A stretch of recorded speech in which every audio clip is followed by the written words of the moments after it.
আজ অনেক দিন পর আমরা বন্ধু বান্ধবীরা একসাথে হয়েছি, তো একসাথে হয়ে খুব মজা আনন্দ করেছিলাম সেদিনটা।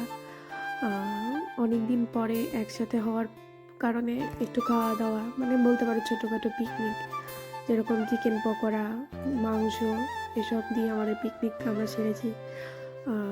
তো এখানে আমি পকোড়া ভাজছিলাম, আমার সাথে সাথে আমার বান্ধবী আমাকে এখানে হেল্প করছিল।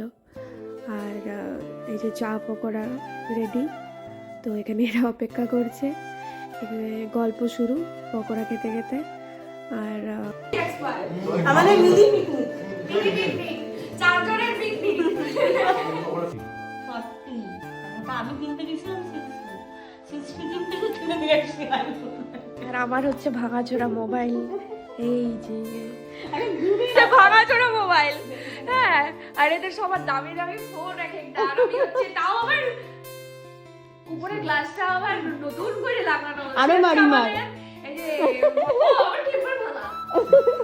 সে মোবাইল এমনি কোনো মহাশয় আমাকে অনেক কষ্টে আসল গ্লাস লাগাই দিয়েছে কম দামে, এটার জন্য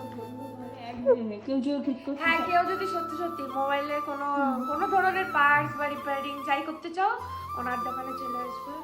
দোকানটা কোথায় মনে দাও? ঝর্ণা হোটেলের একবারে পাশে, ঝর্ণা হোটেলের পাশে একবারে লাগালাগি দুটো ঝর্ণার মাঝখানে দুটো ঝর্ণার মাঝখানে। ঝর্ণা শুধু ঝর্ণা না, কিন্তু ঝর্ণা হোটেল ময়নাগুড়িতে। আর এই যে আমাদের জামাই বাবু কমলা লেবু কম দামে রিপেয়ার করে দেয় মাঝে মাঝে, এজন্য ডিসকাউন্ট পাইতে পারে। আমার নাম করে গেলে একটু ডিসকাউন্ট পাই যাবে অনলি আমার।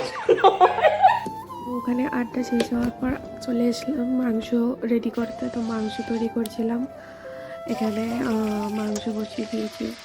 অনেক রাত হয়ে গেছিলো যেহেতু ওদের আবার বাড়ি ফিরতে হবে, সেই কারণে তাড়াহুড়ো করে মাংসটাকে রান্না করছিলাম যাতে তাড়াতাড়ি খাওয়া দাওয়া করতে পারে। তারপরেও আবার আড্ডা শুরু করেছিলাম রান্নার পরে।